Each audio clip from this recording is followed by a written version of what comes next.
Hey, what's going on, everybody? This is Tyrone back with Tech Life. And here I have an older article for you guys as a placeholder from Mike over at Light Reading. I will leave a link to it in the description so you guys could check it out. So I wanted to talk about T-Mobile's calling and the experience and the voice over NR. So what T-Mobile discussed earlier in the year has not yet materialized. And the reason I say that is because they would have released a press release. T-Mobile is always loud.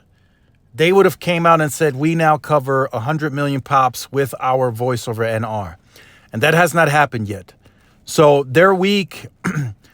If I had to give them a grade on what the weakest part of the network is, calling gets an F across the board. They're just not good at it. They don't have a care for it.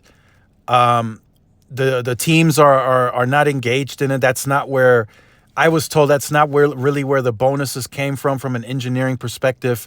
They came from reaching goals on 600, 2.5.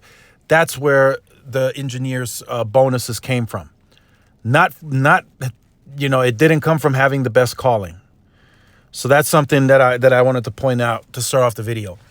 So something interesting has been happening, right? So we got to look at this. So people have been messaging me, hey, my calling experience is getting worse. And while I'm on a call, I really can't load anything. So here's what's happening.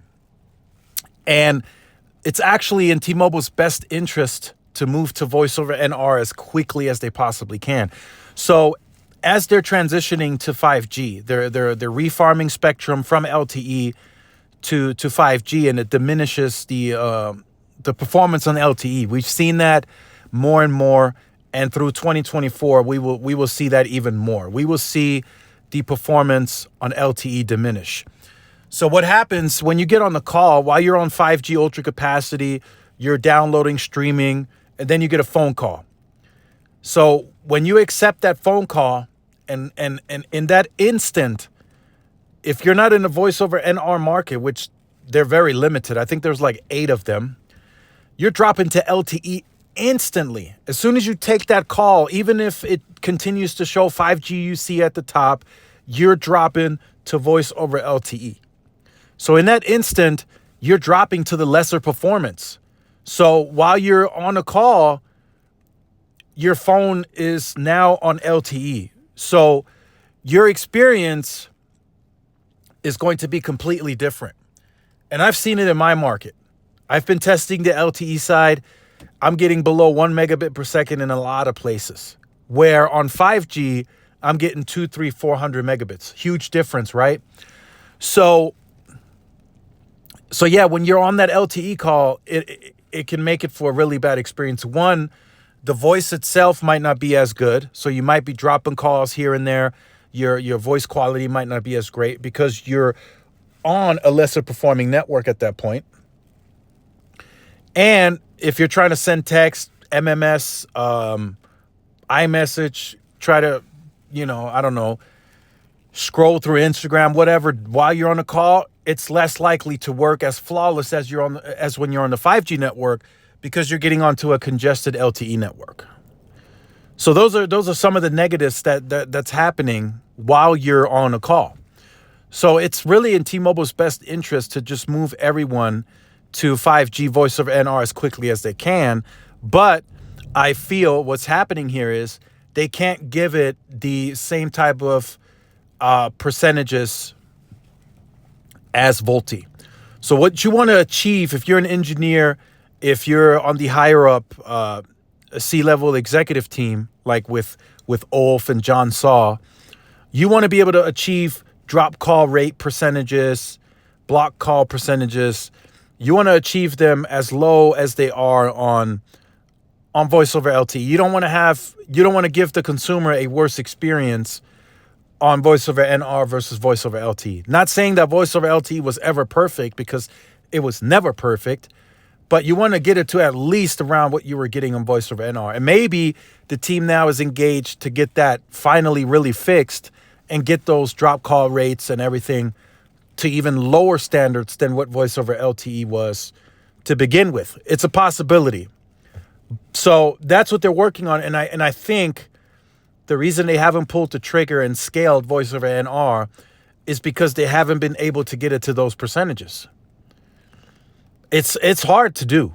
It's not easy. Now we're heading into 2024. You would think calling is like, second nature, super easy, shouldn't have to worry about it. But you now have all different types of traffic and usage coming over the network. You got home broadband usage. You got people using more data on their phones. So calling is probably a bit more, trickier to handle now, to optimize for. So that could still be a problem going into 2024 for T-Mobile. Do I expect them to eventually at some point launch the voice over NR? Of course. They have 2.5 now at 300 million pops. They have the low band portion, which is the coverage portion, like 323 million pops. So I think what they will end up doing, they will just end up launching voice over NR everywhere. There's no need to wait to go to 100 million pops. You already cover so many pops, significantly larger than 100 million. If you just launch it everywhere and then you fix the problems as they come, because they will come. That's another thing I want to point out too, like growing pains. When you test on specific tower sites, specific sectors, and then you all of a sudden go to market at scale, and then everybody starts, right? You go from 1,000 test calls to going to like 100 to 200,000 calls. You're going to find issues. You're going to find issues because you can't replicate that type of testing. So once the consumer starts slamming the network from every inch and corner of the cities, could be their neighborhood, they're on cell edge, that's when you start seeing the issues on your calling. And I do anticipate there to be big growing pains for T-Mobile when it comes to voice over NR. So I'm not looking forward to that, but I'm hoping now that the engineers really take their time at least on this. They came out with 5G SA. They kind of rushed that, I feel, in 2019, and then they got the mid-band portion. Now most sites are on SA, and I hope they don't rush the voice over NR. I hope they take their time. I hope they really test very extensively, and I hope they try to get those drop call rates, the block call rates, the voice quality. I hope they try to get those numbers well below voice over LTE to finally close the gap to the competitors when it comes to the call quality. So let me know what you think about that in the comments. Let me know if you've had issues with your calling. Just wanted to talk about that in today's video. If you're new, make sure you like, share, subscribe, follow my social media outlets. This is Tyrone with Tech Life. See y'all in the next one. Peace.